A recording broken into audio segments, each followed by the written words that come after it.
This is Bit of a Tangent. My name is Gianluca, and if you're listening to this episode, you're in for a fascinating discussion about universal basic income, decentralized sovereignty, and the future prospects of humanity. For those of you who are new listeners, there are 3 things to know. 1, I'm Gianluca, a graduate AI researcher with a penchant for self-experimentation. 2, my co-host is the polymath enigma of a medical student who calls himself Jared. And 3, together we broadcast weekly discussions about everything from rationality to biohacking. For those of you who are regular listeners, you'll know that the third point there is not exactly true. We've been on somewhat of a hiatus for the past 2 weeks. The number of you who've noticed this and sent us messages has been exceptionally motivating, so thank you for your continued support. The reason for the break is that Jared and I have been hard at work on a number of major projects, one of which is this episode. And I don't think I'll be alone in saying that it was entirely worth the wait. What follows is a discussion with Bronwyn Williams. Bronwyn is a futurist and trend analyst with a background in marketing and economics. And she's one of the people that most frequently drops nuggets of gold in my Twitter timeline. As Bronwyn points out in the episode, Universal Basic Income, or UBI, is not a new concept. It refers to a welfare system that regularly pays every citizen of some region a certain amount of cash regardless of their needs. It's a flat handout. It's not too dissimilar from the concept of negative income tax, which is widely considered to achieve the same goal, but without sending redundant checks. For the purposes of this conversation, we largely use the terms interchangeably, as they both represent the same goal of setting a floor for income via governmental regulation. This topic is especially relevant of late, as US Democratic candidate Andrew Yang is running on a platform of giving each US citizen $1,000 a month if he's elected in 2020. Moreover, prominent figures like Elon Musk have been touting the need for UBI as a safeguard against human redundancy given the trends in automation. And, as we explore, Europe has its fair share of UBI peculiarities too. To cut through all the noise and confusion, we bring you this discussion with Bronwyn. As you'll soon hear, she brings profound clarity to the subject and offers a no-nonsense analysis in an age where most others only spout rhetoric. We discuss the history of universal basic income, how it's being sold by politicians and tech giants, and case studies like the Alaskan oil dividend. We also dig into Bronwyn's trend analyses of automation, the future of work, and how UBI might cost us our agency. Finally, we explore her model of the strata of society and how she suspects the margins between them could fray under single-payer policies like UBI. And as a bonus, we even discuss Bronwyn's reading recommendations, so you can explore all of these ideas even further. We are very excited to bring you this episode, and we loved having Bronwyn as a guest. So if you find it informative, please share it with others who might enjoy it too. Your support means we can continue reaching out to brilliant minds and having the kinds of conversations that move us all forward. Links to everything, including our email and social media, can be found in the show notes or on podtangent.com. Without further delay, we bring you our discussion with Bronwyn Williams.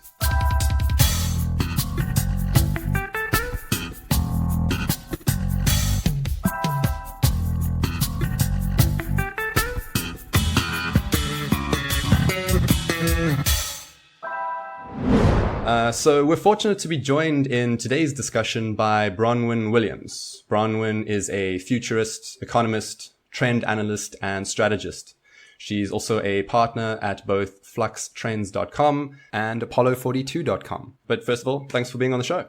Sure, thanks for having me. Great. Do you want to tell us a little bit more about the work you do at Flux Trends and Apollo24? Okay, so at Flux Trends, I'm a trend analyst. That basically means that we help businesses unpack what's going on in the world with their consumers, with technology, with politics, economics, all the rest of it, and try and make sense of it so they can actually develop a foresight-led strategy for their businesses. And then at Apollo 42, 24, but close enough, we're basically a very small boutique brand agency dedicated to working with smaller startups to help them get their launch correct. Fantastic. All right. So, I mean, you have been talking publicly and in the public discourse in the futurism and trend analyst space for quite a while now. We originally connected through Twitter, where I've been following articles that you've been sharing and your commentary on things for quite some time. And in the past, I picked up a few times when you had some critical remarks about UBI or universal basic income. Recently, you said that you've got a lot more to say on this, especially with the recent events. So that's the premise for today's conversation. So maybe it's worth giving a bit of a primer to anyone who's not familiar with the basic idea of UBI. Okay, so to start with, universal basic income is not a new idea. I mean, it's been going around pretty much since the dawn of time. It's the classic political ploy. You know, if you vote for me or put me in charge, I'll give you free money, I'll give you security, I'll give you, that paycheck that you can afford to. So it's not a new idea. It probably gained a bit of prominence mid-last century with the likes of Martin Luther King, who were quite big proponents of it. And perhaps more credibly from an economic perspective, the Milton Friedmans of the world, who also agreed that the universal basic income could be a better idea to the very messy basket of social welfare projects that are going on in most countries today. But I think it does bear pointing out that there is quite a big difference between a universal basic income and a negative income tax, such as the type that Milton Friedman proposed originally.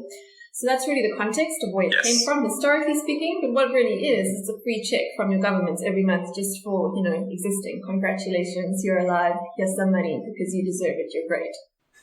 Fantastic. Okay. Yeah, that's a really nice primer. So yeah, I think one of the key ideas is that, UBI is very much in the sort of popular parlance on the internet now, and especially with Andrew Yang, who's the Democratic candidate that's running entirely on a UBI sort of one issue platform. So I think a lot of people are hearing about the term now, and it's brought into the popular conversation by figures like Elon Musk as well. And yet there is this quite a significant history. And in an economic sense, it's important to note that what you brought up about the negative income tax is that, yes, UBI and negative income tax are actually quite closely related ideas, but in terms of the application, there's still great debate into which would have more pros and cons. Would you say that you are a critic of UBI as it's currently being proposed by many people? I would say I'm predominantly a critic of the way it's being sold to people, which is slightly different to being a critic of that idea itself. I mean, it'd be lovely if we could all just sit back and get free money if that was the way the world works. But it's already being sold on two premises, the classic premises that any marketer will use, and that's the idea of fear on the one side or greed on the other side. So the fear angle is what's being pushed by people like Andrew Yang at the moment, saying robots are going to take all of your jobs. The only way you're ever going to be able to survive is if, your kind government gives you a little bit of money at the end of the month. Otherwise, you can all look forward to a future of being unemployed and uninspired and have nothing to do in order to support yourselves. On the other side, you've got the more greed-based premises, which you can actually do if you want to look into it. I mean, look at what's going on in the Middle East, in countries like Saudi Arabia and Dubai, where the citizens of those lands do get paid oil dividends out of the natural resources of their countries, and they get very, very rich off doing absolutely nothing, just for having to be born in the right place at the right time. So that's an easy sell too. If you're a politician and you can say, vote for me and I'll pay you X amount of money a month, and the other guy comes along from your opposing party and says he'll pay you even more, it becomes almost like a negative or the opposite of an arms race. So people just keep voting for more and more cash. And this has already happened in Alaska, which is often used as a UBI positive case study. So the Alaskan dividend is given to Alaskan citizens, and it's getting paid out of their oil reserves too, very much like what the Middle East does. And what happened was that when the oil price declined a bit over the last couple of years, people got quite upset because suddenly their free money check was almost halved, going from over $2,000 to around about $1,200. So it was quite a significant pay cut, and these people had obviously become quite dependent and quite accustomed to getting a free check of that particular amount. And what they found was, although the initial policy was pushed more from sort of Democratic candidates, the Republican candidates in that state of Alaska just promised to reinstate the original value of the Alaskan dividend back up to the $2,000 odd that people were accustomed to, even though he had no way to actually pay for that. So he was voted in on the promise of increasing people's paycheck, and he was unable to deliver it because simply the value wasn't there. The oil fund didn't have that sort of a cash.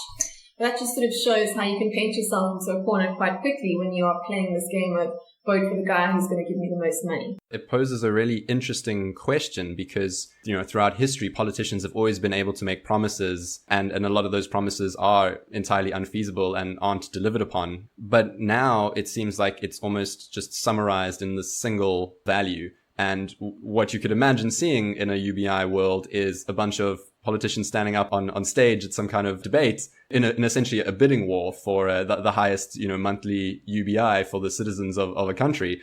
And regardless of the feasibility of that, right? And I think for me, this personally has been one of the biggest unaddressed issues with UBI. Though what I have heard some people suggest is that perhaps that is actually a good thing to have this sort of bidding war, because over time, you will just remove all the other projects and programs that governments are involved in, and UBI will become the entire job of any government. And that will lead to a much smaller system of governance, which obviously is very much in line with the libertarian ideals, and potentially with the way things might go in a more global, more automated, more internet connected future. So I don't know what your thoughts are on that.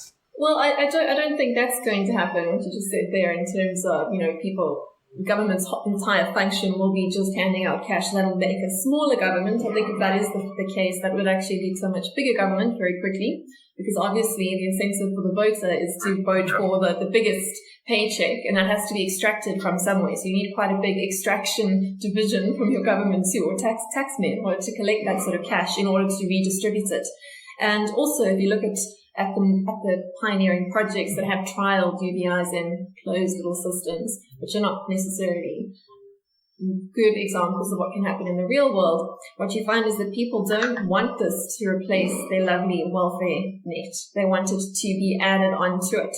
Even if you look at the pushback that Andrew Yang himself has got, he's actually offered people the alternative. They can either carry on with their current social security benefits or switch to the UBI. And a lot of people are saying they want to hang on to what they've got because they know they can milk the system and get a little bit more cash than that sort of pig that they want to put in the sand with that particular line. I think that the way modern society is developed, particularly in the first world, welfare benefits of all sorts are a lot bigger than people think they are. And we'd have to really get people to change their minds about what governments are supposed to do before you could switch to that way of thinking. And I think the bigger, more dangerous idea is that governments originally were supposed to set up to protect life and livelihood, so to protect person and property. And by also insisting on government's job is not just to protect, but also to support, you're giving government a much, much bigger degree of control over the individual. It's not going to reduce control. It's absolutely going to centralize control and power, especially as those paychecks do get bigger over time, as they will, because there will be a bidding war. Politicians will always promise to increase that amount in order to stay in power. For every increase in that amount that is distributed through governments, there is a reduction in control and agency of the individual within that society, because you obviously have to give up individual control in order to get a collective safety net. I mean, you can compare this to anything from like your NHIs and NHS systems and healthcare through things like universal basic income. The principles are very similar. When you've got a single payer, that single payer's got almost absolute control of what goes on in the system. And I think for me, the bigger danger is much further down the line. So say you do embark upon one of these universal basic income type programs. As I said, that's going to result in a bidding war that's going to get people wanting to increase that cash payment that's coming out and to increase that centralized control. But along with that, the government gets more power in order to perhaps say what people can and can't do in order to gain access to that cash. So right now, the rules with like an Andrew Yang type plan are quite simple. You just have to be a citizen of the United States over the age of 18. But what then if the government decides to start linking that to some other sort of controls to say, if you litter or if you exceed your carbon quota for the year, then we're going to dock your universal basic income payment. And when it's a top up over and above your income that you're actually earning, that's not necessarily a bad thing. That's almost like a bribe to be a good citizen. But as over time that basic income payment becomes a bigger and bigger chunk of people's day-to-day budgets, then that control locus becomes that much more important and can be used for more and more things. I mean, if you want to look at the logical end game there, you just have to look across what's going on in India and China at the moment with their social credit systems. I mean, that's already in play. I mean, a universal basic income linked to China's social credit score system would just really tie up all the little loose ends in terms of centralizing government control. So I think that most people are perhaps not thinking enough about how power and money are being centralized with these sorts of plans. There's a lot of buzz in social media and the media about the outsized power and control that big corporate has, but the flip side of that is it any better when that locus of control is switched over onto the government side? And that then brings up the other point. The biggest proponents of universal basic income type systems are actually not coming from labor's side, not coming from workers and unions, who've actually shown quite a lot of resistance to these plans, but they're actually coming from big corporations, particularly big tech. Your Elon Musks, your Mark Zuckerbergs, your Bill Gateses, these are all the people that are really pushing for these agendas. So even if you are of a more socialist and less libertarian bent than perhaps some of your listeners might be, there's also concerns from those sides that all we're doing is that we're basically providing a band-aid, a way for big tech to continue making money from citizens, even if citizens are unable to pay for those toys and treats themselves. It seems almost like UBI is it has the veneer of being quite a progressive, liberal, future-focused program, but yet it could have this ironic twist in which it allows authoritarianism and centralized control to actually take hold. So it's a really interesting point that you make there, and the comparisons to the Indian and Chinese systems, particularly with social credit. Another, major issue on this, and as someone who's a futurist and trend analyst, you've obviously looked a lot into the sort of consequences that automation might have both in the developed and in developing nations, and how that might all relate to employment and ideas like UBI or negative income tax. So I think Jared also had some points that he might want to pick your brain on relating to automation and sort of how we future-proof our societies so that we don't all end up unemployed while vastly superior robots do our jobs. And I would like actually if you would say more about the social systems in India and China, because I think that is maybe not as well known and discussed outside of, a very small subset of people. But aside from that, do you find it actually a plausible claim that automation poses a danger? I mean, I think your breakdown into UBI as arising out of either fear or greed is an interesting one, but in terms of the fear one, is it plausible that automation will have this kind of effect? And if not, how do you reconcile the seeming emergence of machine learning techniques and better robotics and automation in general? Okay, to answer that question, going back to the fear angle, I think that it has been greatly overestimated. I think that we're not going to all suddenly end up being redundant and have no value to society because there's been improvements in machine learning and artificial intelligence.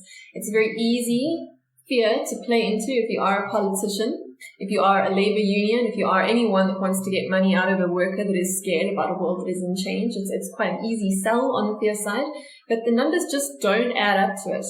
I mean, particularly when you start looking at just from macro population trends and the fact that world population growth is not going as exponential as we thought it was going to go maybe 50 years ago. I mean, many experts, definitely the ones that I look at, are saying the population of the world is going to top out at about 9-10 billion, which in around about the year 2050, which means that already we're not going to be able to get growth and things like job competition, all of those factors suddenly don't become as important as it would be in a case that the world's population is just going to explode and explode forever, as some of the doomsayers from mid last century once again were saying quite a lot.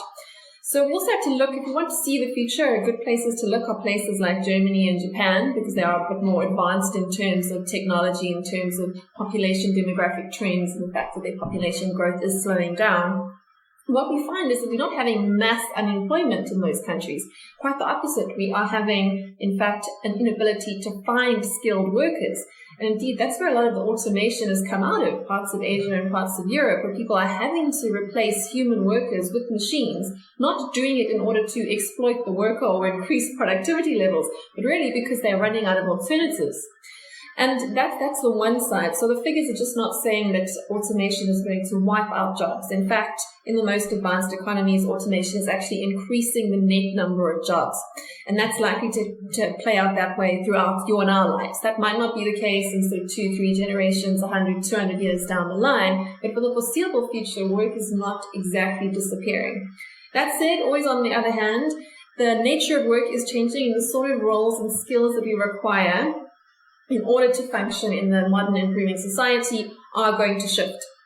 And that means that there is going to be quite a lot of frictional and structural unemployment while people are looking for jobs that they don't have skills for yet, where there's that gap between what the training we're producing, the skills we have, and the sort of work and roles that are available. And that's particularly concerning in places like South Africa, where our education is definitely not up to the global par, not in terms of what we do at primary school level or at tertiary level. And those skills gaps are going to be problematic, but those are sort of short to mid-term challenges, not completely dystopian long-term issues where we've all just got to give up and, because we're never going to find work.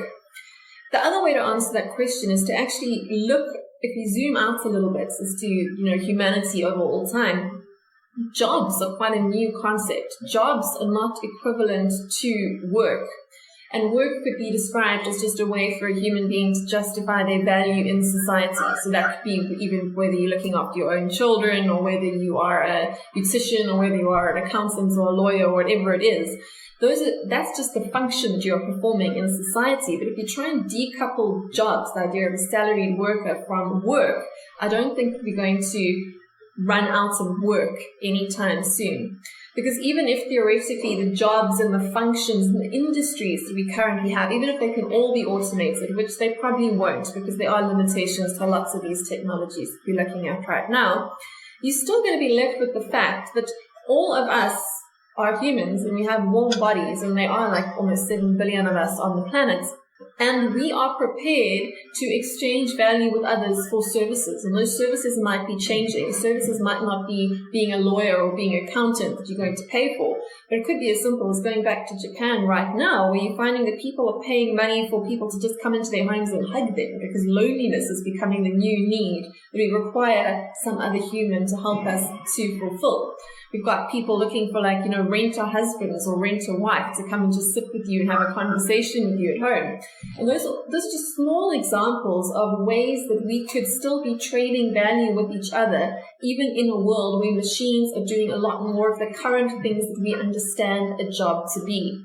And of course, if you zoom back by a couple of centuries, back to your sort of biblical times, the emergence of the agricultural economy, all of those jobs that people were doing fell away. They were replaced by large-scale agricultural farming, and as we went through the Industrial Revolution, those things were changed once again. And what we did in order to exchange with value from each other, or between each other, changed. But we are still exchanging value between each other today. Just what we are prepared to pay for, to trade our time or our value for, that's what's shifting. So I hope that answers your question a little bit. What I've seen lately is that the argument for why we really need UBI is because of the impending automation crisis. And this is, not just automation in the sense we've seen up till now, where you've got sort of your dumb robot arms that can replace factory workers, or, automated calling systems, or those kind of things. We're talking about a kind of automation that automates more creative or nuanced or intuitive tasks with the advances we're seeing in artificial intelligence and at the moment machine learning.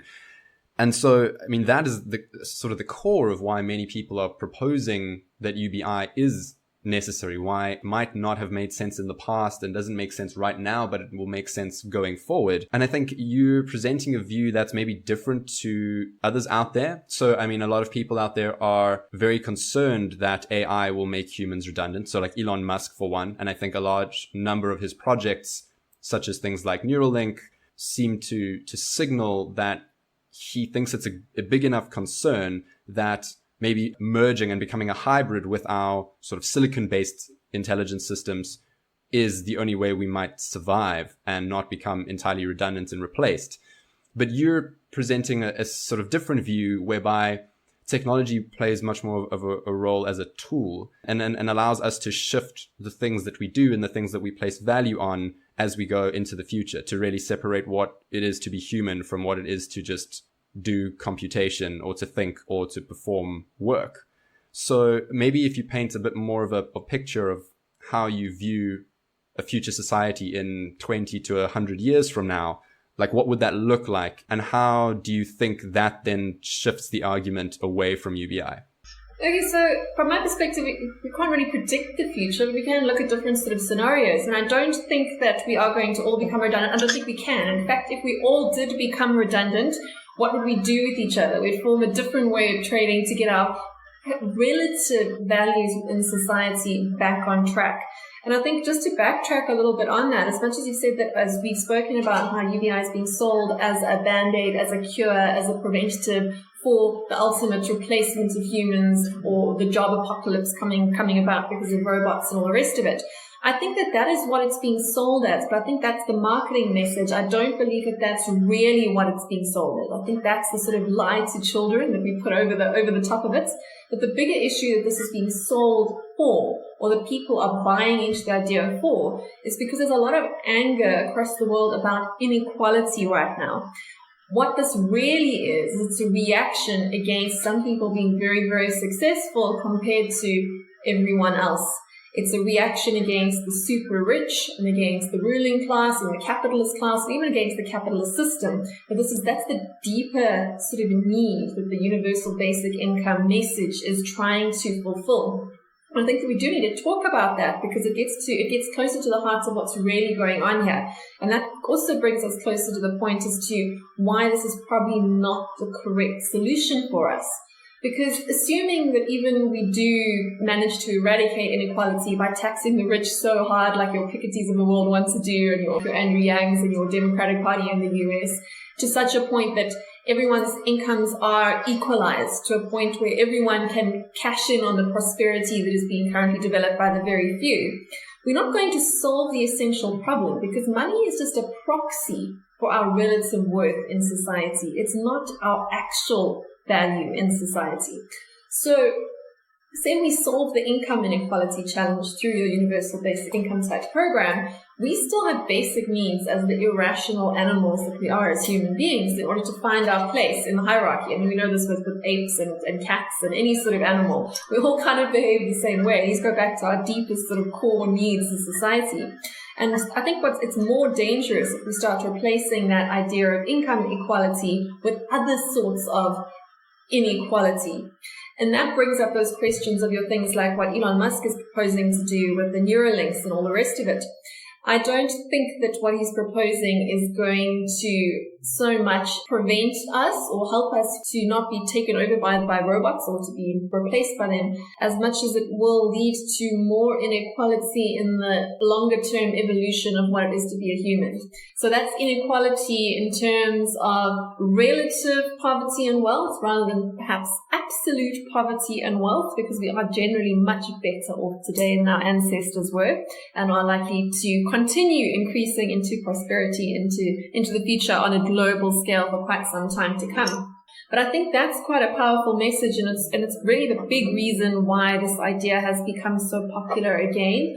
And I think any conversation about UBI without addressing that inequality elephant in the room is not going to be very productive, because that's the subtext. That's what people are really thinking when they start talking about these policies.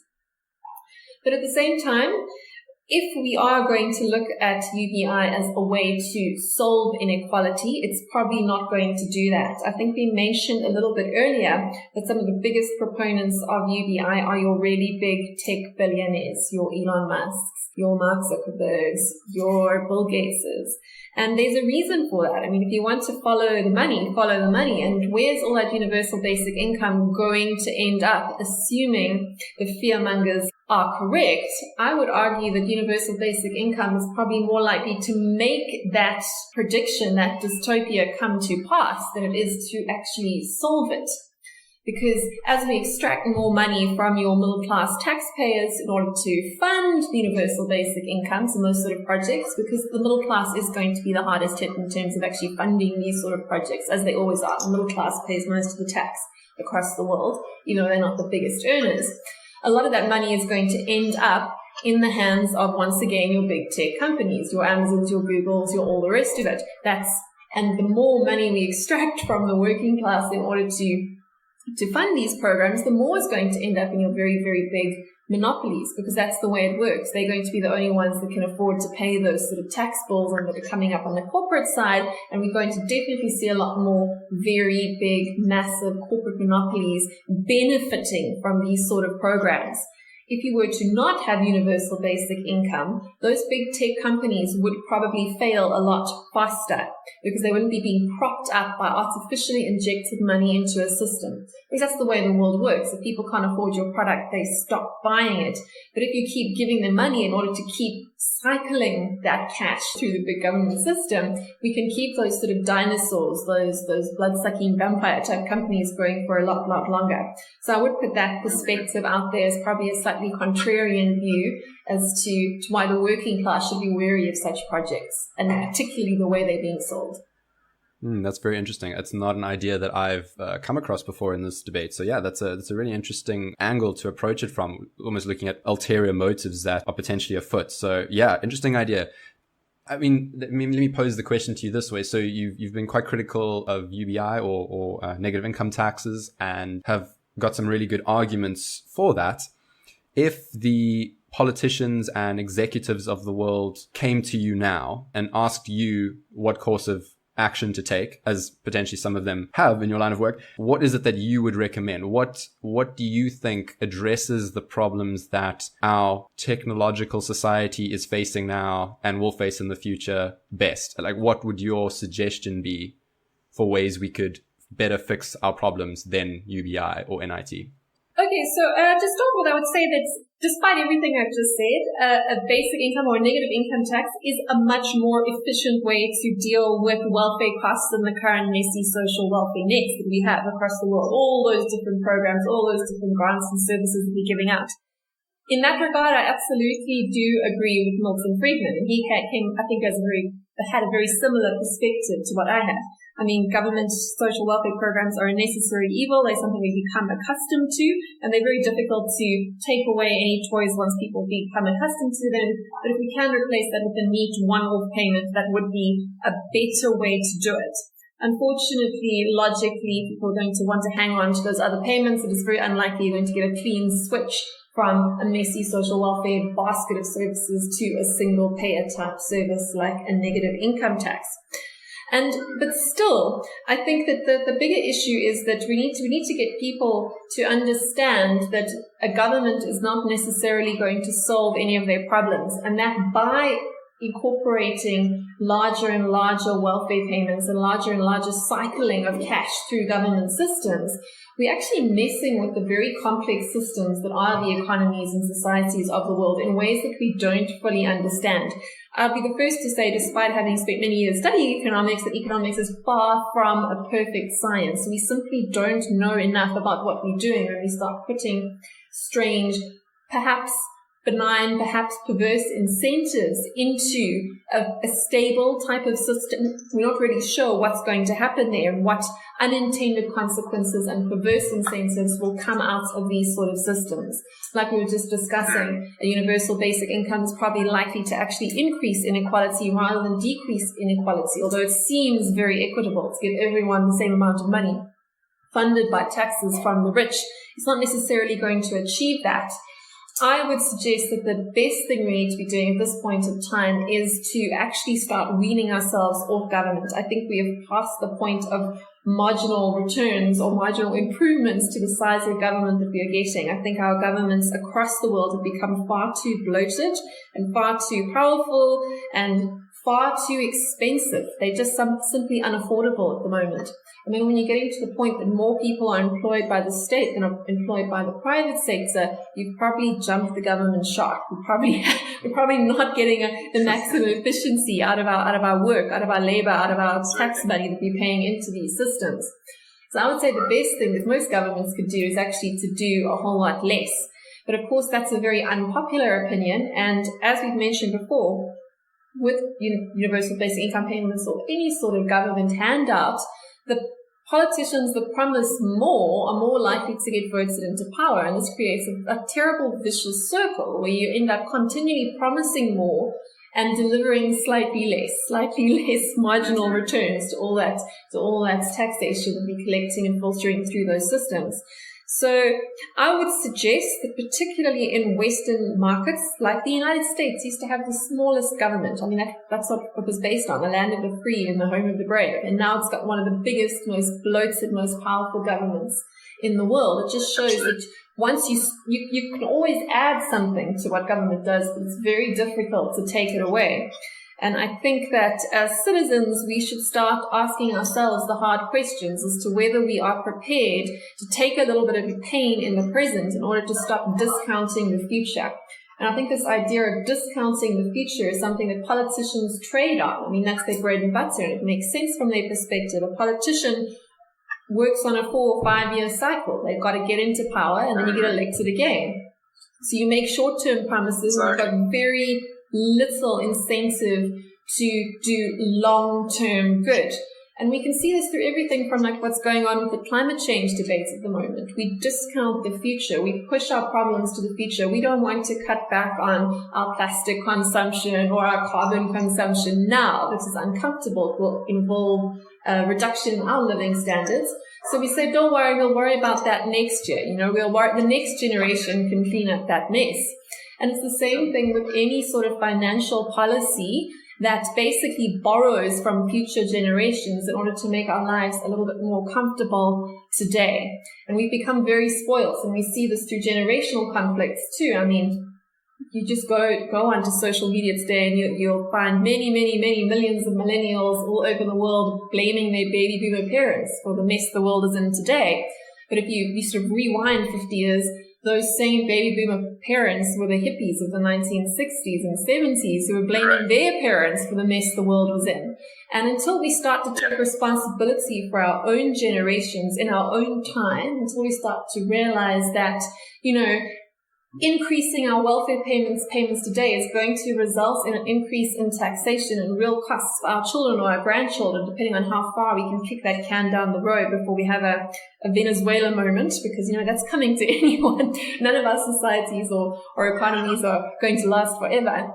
Then we're not going to really be able to reverse this sort of a trend. And for me, it's quite a worrying trend, because along with all the free stuff that we want and we vote for and we get today, we do cede control and agency, and we probably need to be quite wary about ceding too much control to all-powerful governments, particularly in times when technology is becoming more powerful. So I would say technology is probably a bigger threat in terms of the concentration of power than it is in terms of the concentration of wealth into the hands of robot-owning mega corporations. But I know that might be not everyone's take on current situations, but this is you've invited me to give my views, so I might as well give you some of the more controversial ones. Yeah, well, that's what we love to hear. Yeah, it's exactly it. I think something that Gianluca and I have spoken about a lot is this idea of economic market failures, and when we fail to be adequately either match markets or somehow have inefficiencies. And so something that you said there, there's this problem we have as a society with valuing the long-term future, right? We discount things going forward irrationally so, right? And there's a sort of related set of problems where we have a lot of trouble valuing things that do actually provide some value to people on an individual level, but we have no good way of, assigning a sort of monetary value to that. So do you not see some sort of, it could be any economic system, but maybe a UBI, or maybe there's the concept of sort of time banking, which is related here, where you can sort of incentivize and compensate people for all of the things which we do, which we don't currently sort of remunerate people for, like childcare or child rearing, or caring for a sick relative, or, just doing someone a favor. There's sort of the set of activities which take people's time, and we even maybe want to do them without having to invoke some sort of monetary transaction because we feel good about it. But is this a case where we are being inefficient in some sense? We're missing some low-hanging fruit? Okay, well, to start back with, because this is a UBI conversation, if you talk about the sort of positive externalities, those things that people do that are nice, that are beneficial for society, that we don't directly pay them for, it's not really going to fix that, because universal basic income is a floor, not a ceiling, and it's not going to make a teacher proportionally richer compared to a lawyer, which is basically what you're kind of getting at. Or it's not going to make the stay-at-home mother proportionally wealthier compared to her compatriot woman who works in a high-powered corporate finance job, for example. It's going to, the ranking or the hierarchy in society will stay the same with the proposals such as UBI, which is also why a lot of your more progressive socialist type political leaning people also disagree with the system, because they think that what's the point of giving more money to someone that's already rich, for example. So that's on the one side.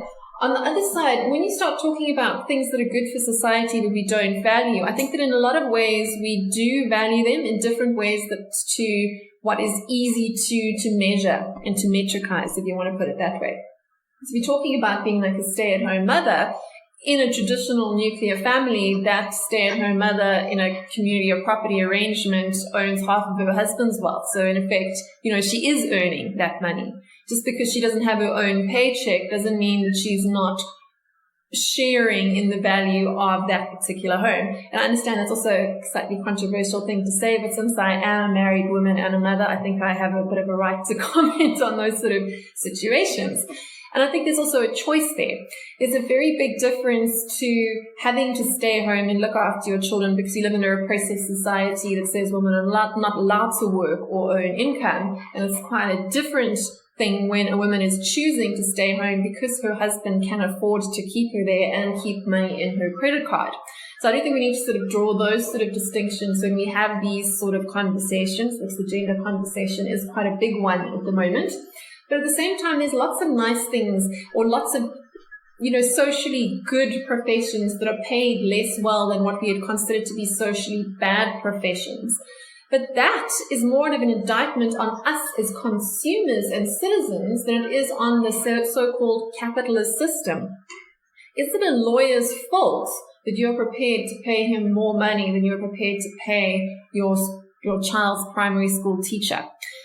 And those sort of questions really come back to individual agency. If we are going to insist on acting like children as adults, then we are going to have to expect and accept more paternalistic policies like universal basic income. Because universal basic income really is a paternalistic program. It's saying you might be a grown-up, but you are completely incapable of looking after yourself. So let the nanny state take care of you because it's the only way you're going to survive. And for me, that's very depressing. I mean, we are highly evolved beings. We should be able to have more agency and more say over our lives.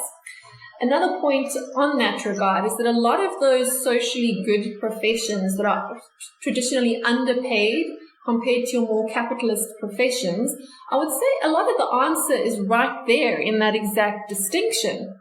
Remember, every time a government subsidizes a sort of program, and they tend to subsidize the social goods like your healthcare and your education, all the rest of it, they are artificially changing the price of that service in a way that is not determined then by market need and by the value that you and I would necessarily place on that service. Single-payer systems do pervert the way the market works. They do pervert our sense of value. Because when your government is providing free healthcare, like the case is in the UK, you have no incentive to pay extra for that service to increase the wages of a nurse because you now believe you are entitled to free healthcare. So your value of healthcare is just reduced. Whereas in a much more capitalist society or society where there is no sort of social healthcare safety net, suddenly you will have a much better indication of what that value of that healthcare really is, because that's the value that you're prepared to pay in order to save your life. So do you think something like the US healthcare system actually represents a more accurate valuation of what things in healthcare should cost? Not necessarily what they should cost, but what people are prepared to pay for them, because that's how much people value them. That's what a price is. If you get to choose whether to pay for something or not, in a free market, then the price you pay is the price that you believe it's worth to you. If it's too expensive, it's not worth it to you. If it's cheap, you take more of it, and then obviously the price can rise. But when you start putting single payer blocks inside it, you lose touch with what that value really is. And it's very difficult to then retrospectively say, oh, it was worth this, so it might be worth that today. We just have to be aware that the more we mess around with a complex system, the less we are able to predict it or to value it, because we lose touch with those natural market levels that help us to value things in systems. Right. It sounds like you're advocating in some way for a much more ubiquitous application of efficient free markets. And I think healthcare is a bit of an issue currently with that, because there's so much it's quite opaque in terms of why things cost what they do and how the whole thing is run. And there's a lot of regulation around it. And I think that makes pricing things efficiently quite difficult. I think healthcare, the bigger issue with healthcare is the ethics that come with it. We believe that everyone has a right to life. But what we forget is that the doctors and nurses that actually provide healthcare should not be expected to provide their services for free. But when we start saying that everyone should have a right to the premium healthcare going on, that's essentially what we're saying. So we're really confusing ourselves. So in the back of our mind, we think healthcare is ultimately valuable, but on the other hand, we're thinking it should be free. And it's very hard to reconcile those two things when people's physical labor is involved with performing surgeries and treating and caring for patients. But on that regard, if you want to go into a little bit more detail there, if you start looking at the biggest costs in healthcare is very much on the drug side. And the reason drugs are so high is actually because of the way we've tried to protect intellectual property, ironically, through the patent system. Patent system is very similar it's a very similar perverting effect on the price of goods, because the consumer is not able to pay what they believed to be the fair value. The fair value is set arbitrarily, essentially by a monopoly of one, whoever holds that particular patent. And that is a very big reason why healthcare costs are so expensive. So if you want to reduce healthcare, I would say the first thing you do is just get rid of patents on the drug market. And, that was also quite a controversial statement that people then say, why would you create drugs if you couldn't make your mega millions through the patent system? But, we managed to have competition in other markets, and the market still works. So, I'd say that's probably worth a shot there. On the idea of patents there, the patent system in its purest form, right, exists to incentivize this costly development process. It's difficult to find a molecule that works, and then costs a couple billion to get the clinical trial through. And so we essentially make this long-term trade where we say, well, do that research and we'll pay you by the exclusive right to sell it. But as you point out, we're not pricing that correctly. We're somehow overpaying for it over a longer timescale than we intended to. So what I've heard proposed that might fix that is this idea of almost making it like a competition, where there's a guaranteed cash prize for being the first person to say, come up with a new leukemia drug. And we guarantee you this 100 million or a couple billion, however much you need to price it at. But then at least it means that we can immediately start making generics. So you pass on the cost savings immediately. That's really cool. It's kind of like a Kaggle competition, but for pharmaceuticals, right? It's a market, but there's so many ways you can spin that. I mean, you could have, like we've got crowdfunding systems now, like cancer patients could band together to fund a particular research in a particular strain of the illness that they want to compete with. I just think we probably need to look at different ways. The patent system was set up back in the sort of industrial era. So maybe we need to look at different ways of protecting intellectual property that don't result in monopolies of one or in extreme inequalities of concentration of the worth of those sorts of ideas that can be basically run by the sort of lawyers and governments of the world. So that's just sort of one example of how when you start talking about things that are badly valued, when you look a little bit closer, most of them are badly valued because of unintended consequences of well-intentioned policies that have been written into law and applied, and then we're having to apply different policies in order to try fix the inefficiencies that come on board from the policies. So I guess my point is that policy is a dangerous game because markets and societies are so complicated. And most of the time when we think we're doing good, we actually end up doing more harm. It's the same thing with introducing birds to catch mosquitoes in a particular country and then having to bring in foxes to kill the birds and then having to replant foliage because now she swallowed the spider to catch the fly kind of scenario. And I think that there's a lot of that going on in many of the inefficiencies in the markets. I'm not a great expert. I can't tell you how to fix all of these things. But I do think that coming back to universal basic income and concepts like this, we're attracted to what seems to be a simple solution to a problem, like gaping inequality or increasing living costs or rise of the machines and robots. We don't necessarily think that the Band-Aid is probably not the best cure for the underlying issue. And the underlying issue, probably for universal basic income side, is very much, like I said, this discontent with inequality. But beneath that, there's also a lack of appreciation of the fact that life is a lot better for us than it was of our ancestors. If you don't believe me, I mean, you can do that lottery of life experiment, which I think is always good to do. Whereas if you say to yourself or to any of your listeners today, if you could pick any year in the history of humanity to be born in, but you did not get to pick where in the world or what socioeconomic bracket you were born into, which year would you pick? And you would have to be a highly risky risk taker to pick anything other than right now as your birth year, because the odds of living a good life anywhere today are much better than they have been throughout the course of history. Absolutely. Yeah, I mean, it's kind of the point that Steven Pinker makes in Better Angels of Our Nature quite extensively. But yeah, I mean, for a starter, half of us died during childbirth. So that's already quite a great start in the modern world. And yeah, we've got so many other advancements that we've made and so many more opportunities. So it's a really great thought experiment to do. It sounds like from a lot of what you're saying that our approach to addressing the problems in the modern world still relies heavily on policy being handed down from these slow, antiquated governing bodies.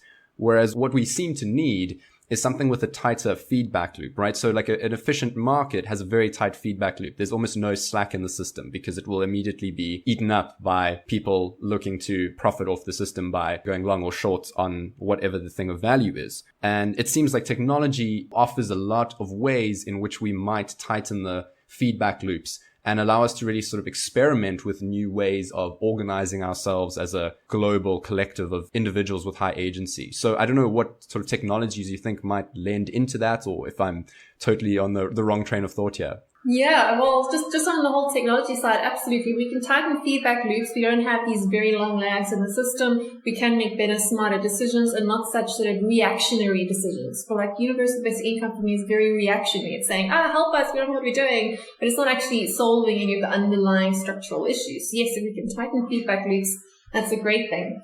When it comes to harnessing technology for that, I mean, like I like to say that I'm a technology optimist, but a human pessimist, because it all depends on what you do with the tools. And we've got some really great tools at the moment, but those tools are very powerful and they are very scary in cynical and or malevolent hands, which is what we can see. I think we were speaking earlier about what's going on in China and India with their social credit score systems. They both got social credit score systems. They're both using them slightly differently, but they're both using them in a highly dystopian manner. And what that sort of illustrates is that technology can automate pretty much anything. It can automate efficiency, it can automate inefficiency, it can automate good ends, or it can automate rather malevolent ends.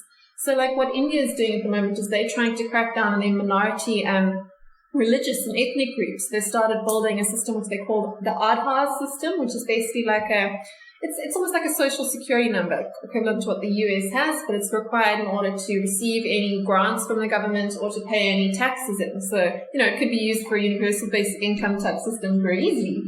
But now that they've digitized all their population, they've also digitized a lot of other data that makes it easier to then find and track down people that the government doesn't want around, and is actually starting to now strip people of their citizenship if they don't belong to the right sort of religious or ethnic group, which is not very nice. On the Chinese side too, with their social credit score systems, I mean, these systems are such a wide net, it's almost impossible to escape from. It's the sort of things that, your Lenins and Stalins and Hitlers of the world could have only dreamed of. It's the power that they actually have to do these things, to automate these things, and to extract the inefficiencies from those systems, which goes to show that totalitarian systems can succeed if the loops are closed and if everything is entirely automated.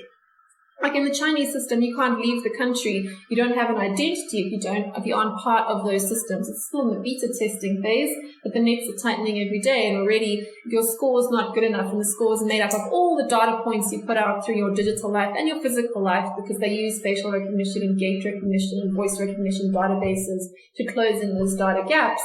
And they limit your access to where you can work, who you can marry, where your kids can go to school, where you're allowed to live, whether you're allowed to get on a train or not, and most definitely if you're allowed to leave the country or not. So that really does limit or automate that sort of process. So that's an example of an entirely managed economy and society that can work now thanks to technology. This was not possible in your totalitarian states of mid-last century. It is possible now thanks to technology. So hopefully we as individuals can put our hands up to say we don't actually want to be part of that sort of entirely managed society, because all that does is really turns humans into the very robots we're supposed to be afraid of replacing us in our job and our place of work. Maybe we should be looking at the more libertarian type technologies, like you're saying, your cryptocurrencies and your self-sovereign identities, and using technologies as a way to claw back a bit more individuality and actually to put a bit less clarity and information into the system, because I'm actually doing a lot of thinking at the moment about the benefits of imperfect information, the benefits of inefficiencies in systems, and how inefficiencies are actually where advantages are made. Inefficiencies are how you go from being a poor rural farmer somewhere in the Eastern Cape in South Africa to becoming a world leader on the world stage. It's an inefficiency in the system. It's not something that should happen in a perfectly ordered and organized society. Those sort of massive leaps are not going to be able to happen in an entirely planned economy or an entirely equalized society. And I think that a lot of our agency does rely in the gray areas and the secrets from the systems rather than from perfect flow of perfect information, because perfect flow of perfect information actually becomes quite scary. I mean, I was at a marketing conference earlier this week, and there was a gentleman speaking there from one of the world's largest credit bureaus. And he's no longer just a credit bureau. He's now looking to sell his information to pretty much anyone, and this information is being used to determine whether people are entitled to get life insurance or not, all based on sort of automated inferences the big data algorithms are able to process. And it just got me thinking that as that information becomes more perfect, it's going to get to the point where the people that are most in need of medical insurance and health insurance will never be able to get it, because the actuarial models will already know in advance that they're not going to be a good risk. So the price of paying for your insurance will actually be more than the price of paying for your foreseen medical expenses that are going to come around. So that's just another example of how perhaps if we do want to have a little bit more freedom and flexibility and agency in our lives, maybe we shouldn't be relying on automating everything, and maybe we need to be comfortable with a bit of gray areas and a bit of imperfect information. I think something that I'm going to take away from this conversation, particularly the view that I come away with from what you said, is just that, as you say, markets are these extremely complicated systems that no single human could design by hand or understand. And when we mess with them, we do so at our peril, I think is the key point. Let's say we were, right? If we just do the thought experiment, we actually put UBI in place, right? And I mean, this is definitely an idea which is attractive, for all the reasons that you've said and several that we haven't touched on. But as you point out, we wouldn't be able to roll it back very easily, right? Because there's not going to be any successful political candidate who's going to run on the platform of, oh, that money you're getting, I'm going to decrease it. It's kind of this one-way door where, we could try this out as a society, and maybe it is worth trying to run the test somewhere, but maybe it is actually worth keeping in mind that it is kind of a one-way hash function, because once we do it, undoing it becomes much more difficult, in the same way that, trying to undo our current sort of welfare system, even if that was desirable, wouldn't be very feasible because a lot of people would be opposed to it. Exactly. It's like the taxation system. I mean, just up, I think it was only in the 1900s that the United States started implementing income tax. I mean, they never had that before, but tax rates only really go one way, and that's up. We know this. Like, that doesn't go down when the government runs out a bit of money. It goes up. It always goes up. So, and with every increase in taxation and with every increase in welfare payments, the state becomes a little bit more powerful and the individual becomes a little bit less powerful, and becomes more and more difficult for that individual to claw back any of their individual agency. And I suppose, just following that line of thought a little bit deeper, if we do start voting for things like universal basic income, we do choose to go down that road, I think that we're going to see quite a lot more of a crackdown on your cryptocurrency type payments, because those sort of systems are absolutely not sustainable unless absolutely everyone is pooling all of their cash into the system. And it's fundamentally incompatible for the majority of your country wants a basic income and wants an increase in their basic income, and your wealthy are trying to scroll their cash away into cryptocurrencies or offshore accounts. There's a very big conflict there, and those governments will have to crack down on those escapes of funds, will have to crack down on free trade and free flows of money in order to fund these systems. And following on that thought a little bit more, you've got the idea that if one country starts instituting a universal basic income, that obviously becomes the most attractive immigration destination, right? I mean, surely you want to live in the place that's going to pay the largest dividend for simply being alive. So you end up with this additional conflict in terms of migration, and you get into the social issues of having a disproportionate sort of flow of feet into one direction rather than another. So I think that's also worth bearing in mind that a lot of the trials that have been done on these things have been done on a very small scale. So they've been done on a closed group of people who still had the benefit of open trades. They might go to a community there was case studies, I think it was, in Namibia and in Kenya, where they gave certain people a universal basic income. And of course that worked, because those people were then able to spend that money on the wider community, but they didn't have to fund it themselves either. So they were able to benefit. They were able to benefit twice. They were able to benefit from getting it, but they weren't then also having to pay the price of funding it.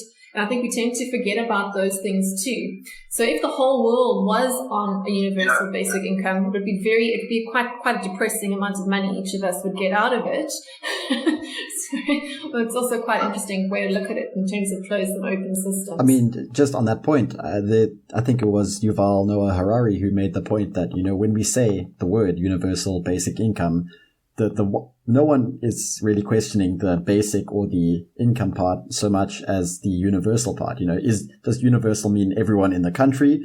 Does that mean we are beholden to, every other nation on the continent and, indeed everyone in the world? And as you say, when you introduce that sort of artificial differential in essentially the price of living, you will create incentive for people to move and essentially vote with their feet. Yeah. So we do need to also think about those sort of wider systemic ripple effects into society and at large, how that will affect global inequality. Will it increase it or will it decrease it? How it will affect migration? How it will affect, even your climate issues again. If it's a nice, attractive destination, whether it's not from a climate point of view. So I think there's a lot of ripple effects that come across from this. And as you said, I do think that when you start going down this road, it's very difficult to back out, and it's more likely to spread than it is to stop. So if one or two countries go down that road, it's more likely that more and more will follow. And then how does that affect something like the EU? So if the EU was to institute something like this, would it be on a country basis, or would it be on like the whole European Union basis? And where do you draw the line? And then what does that do in the context of your immigration problems that the EU are facing, right? Because that just becomes an even more charged issue when suddenly people get free money or don't. Yes, exactly. I mean, that's an ugly side of human nature, but it is a reality. And if you're not aware of these things, it's not helpful if we ignore inconvenient truths. But Switzerland had a referendum a couple of years ago on actually instituting universal basic income, and they were seen as being a prime candidate for it, because welfare type projects tend to work best in very homogenous societies with low income inequality, because no one feels that they're sort of dragging along and someone else is not pulling their weight. But that vote was actually overturned. It was overturned, I think it was 7-2. I think it was less than 23% of people that actually voted for it. And most of them would have been young people too, from the sort of exit polls that they did. And a lot of the people who rejected it for very much the same reasons that your Brexiteers have rejected Britain, or Britain's rejected the European Union. It's very much a case of we don't want to have to support immigrants coming into our country, which is an ugly thing to say. But I think if we're not cognizant of the fact that these are the conversations people are having behind their closed doors, I don't think you can have productive conversations of what could be done instead.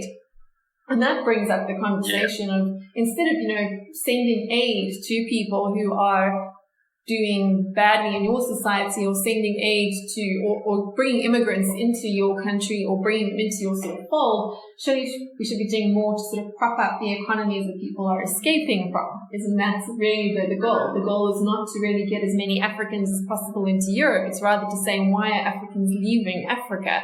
Or why are Middle Eastern people leaving the Middle East?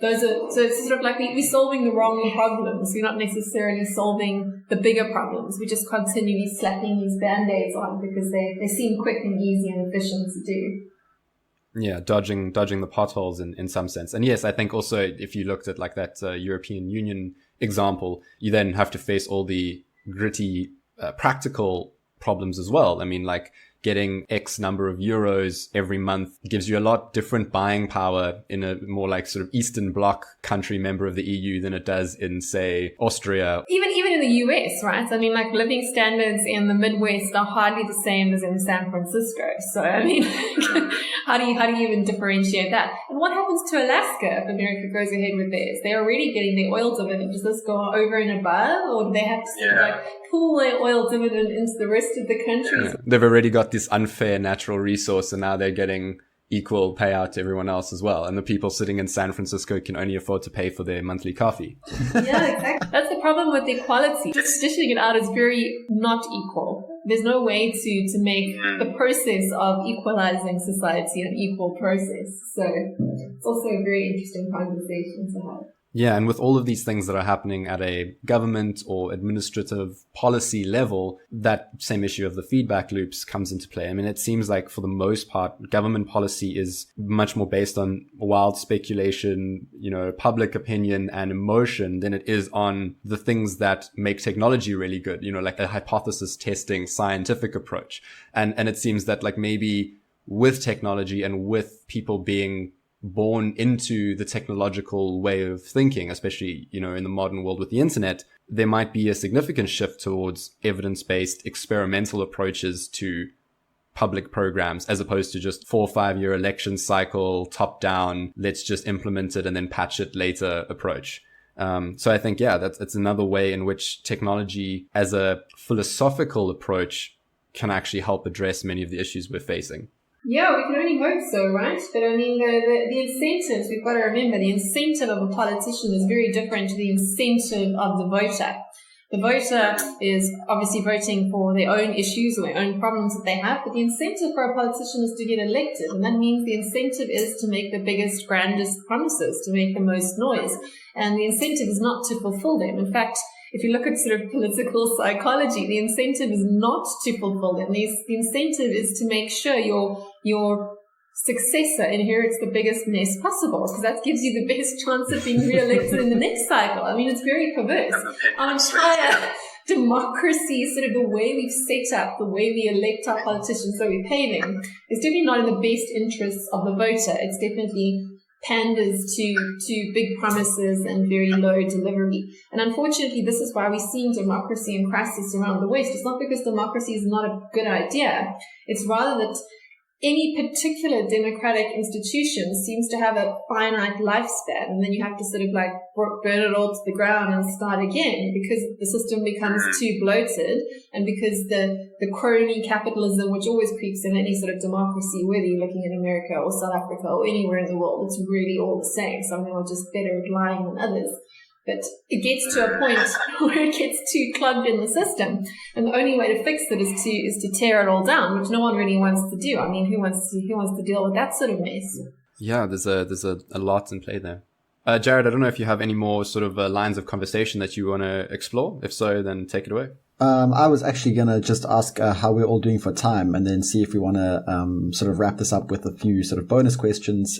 Otherwise, Bronwyn, I know you have all the talking points that you want to get through. So I think we've covered most of the things there. I think there's one other idea that I had written down that I just wanted to sort of bring up. I think we've spoken quite a lot about the way that any sort of welfare program is scaled to grow over time, and it is also scaled to cede more power to your central authorities, to your central beneficiaries, whether it's the big government or the big companies that will benefit from the trade that these sort of programs will end up funding.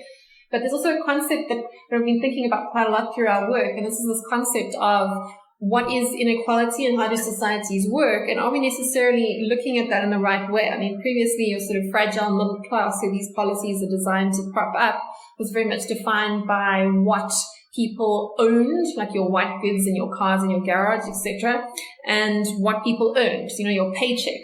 And that's problematic for a few reasons, because what you earn doesn't necessarily mean that you're financially stable. I mean, in South Africa, they're talking about the people in what do they call it? The affluent class. That's people who net over 75,000 rand a month. Most of them are not even getting through the month on their cash. So it's not about what you earn. It's about how you're actually able to sustain yourself through unforeseen circumstances. And in terms of what you own too, that's also changing. I mean, we don't own so much stuff anymore. We share things. We use technology to get around to our cars and share houses and workspaces, etc. So maybe our definitions of what makes someone middle class or poor or wealthy or working class or the proletariat, to use your sort of Marxist terminology, maybe those ideas need to be rethought a little bit so we can start to redesign a society that is more really equitable, or at least more hopeful in terms of your ability to move through the different ranks of society.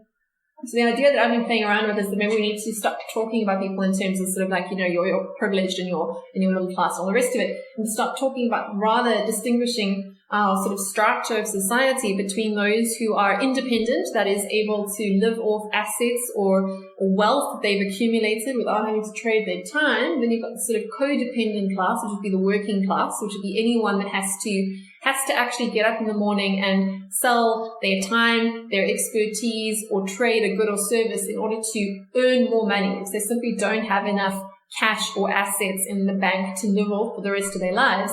That'd be like you and I. It could be an entrepreneur, it could be an executive working in a very big company, right down to the guy that works in the garden, or the tea lady, or a nurse, or a teacher, or a freelancer. I think we're all very much in the same boat if we are codependent on each other for survival. And then you've got, of course, the bottom of the tier, the dependent class, the people that are unable to actually fend for themselves even through trade. These are the people that are either because they're small children who are, dependent on their parents, or because they are simply unable to find a job and they end up living off grants or the charity of others. And I think that policies like your universal basic incomes and the increasing of the welfare state have quite a high risk of pushing more people in the fragile, sort of precarious, codependent class into the dependent class. Because this idea of marginal fray, in any sort of society that's set like a bar or set a ceiling, like your UBI, there are going to be winners and losers. There are going to be people that are net better off and people that are net worse off, because of the increased taxation I'll have to pay in order to support those sort of systems. And at the fringes, there's always a few people, as you increase the price of or the cost of that particular handout, it will end up falling from one category into the other. And that sort of fringe, that fray between the two sections will start off very slowly. The very few people that end up losing their jobs because the employer can't afford to have two people working for him anymore, only one, because he's got to increase his taxation. There's a few people who will sort of drop down to that dependent class. There's a few people whose salaries would be so low, it's just not even worth going to work. They should rather just cash in their welfare check. It's not actually worth the effort of earning a little bit more on top of that.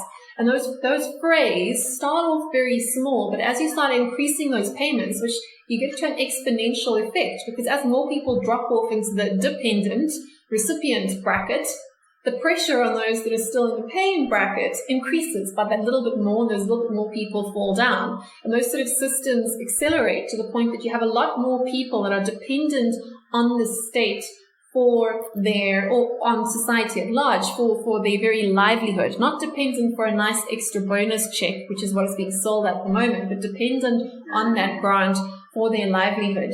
And when you start reaching a tipping point there, you get to a point where you really do have the tyranny of the majority, where the dependent class has more political clout than the people that are actually paying for the system. And in a democracy, that's a very dangerous idea. You don't want a democracy where more people who are essentially beneficiaries of the state are voting than people that are actually supporting the state.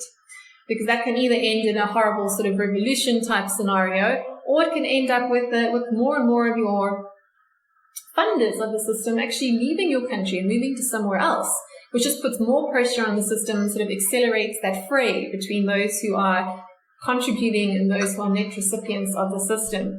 So I think that's definitely not something that's going to happen straight away if you start off with like Andrew Yang wants $1,000 a month, but it's something that you have to be cognizant of, because these things, once the ball starts rolling, you can't really stop it before you end up in quite a big crash. Yeah, it's a really interesting model you've put forward there. Definitely a lot of food for thought, especially with regard to those fraying edges between the different classes or strata. Yeah, maybe if we just want to bring this whole arc to a close here, Bronwyn. And it sounds like a big theme in this whole conversation has been taking power from this centralized governance structure, whether that's big business, whether that's traditional governments, and not just power, but agency, and decentralizing that largely through technological advances and by individuals reclaiming that agency. And given the potential threats of automation, given the fact that there's a lot of information flow that can be hard for people to wrap their heads around, what do you recommend to individuals, to maybe listeners of this podcast, as ways they can take back their agency and distribute their agency? Or maybe even just, sorry, to add in there, just to go with what you were saying, Bronwyn, how to become more and more in that independent class that you mentioned. Exactly.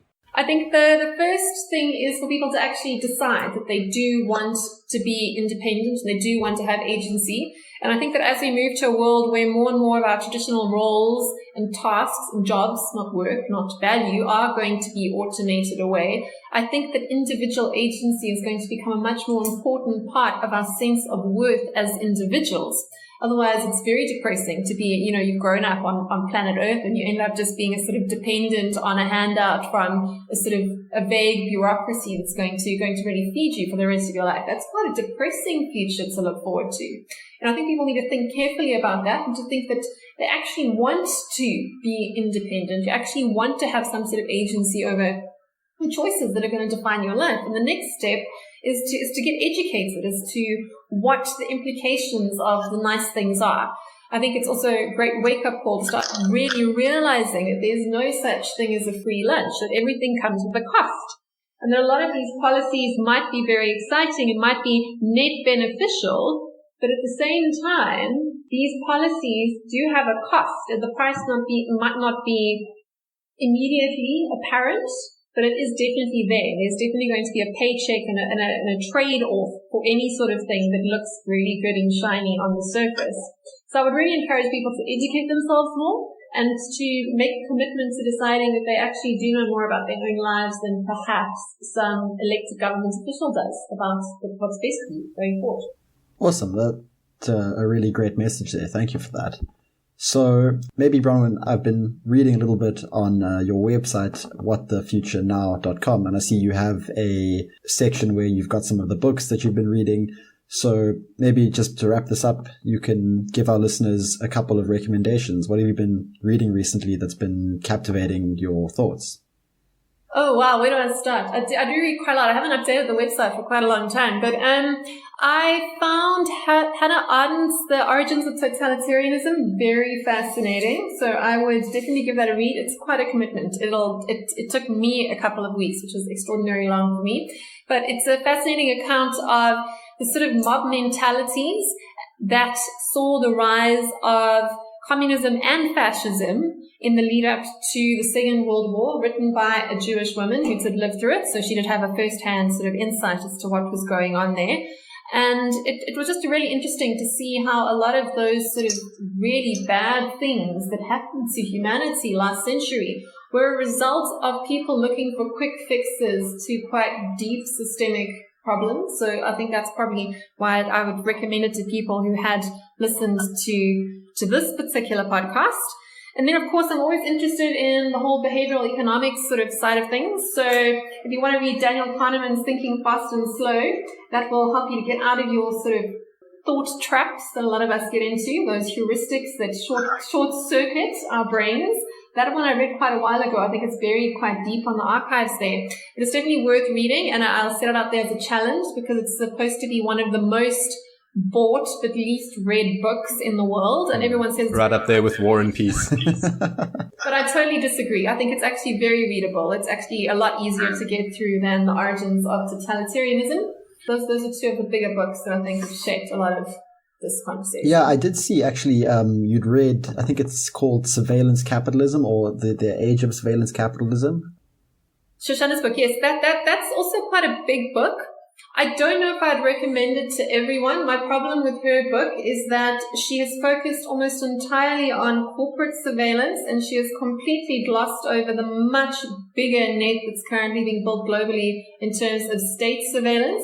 So I think if you're going to get through sort of 600 odd pages, you should rather be looking for something that's going to give you the full picture of what's going on, because to have the conversation about one or the other doesn't make a lot of sense.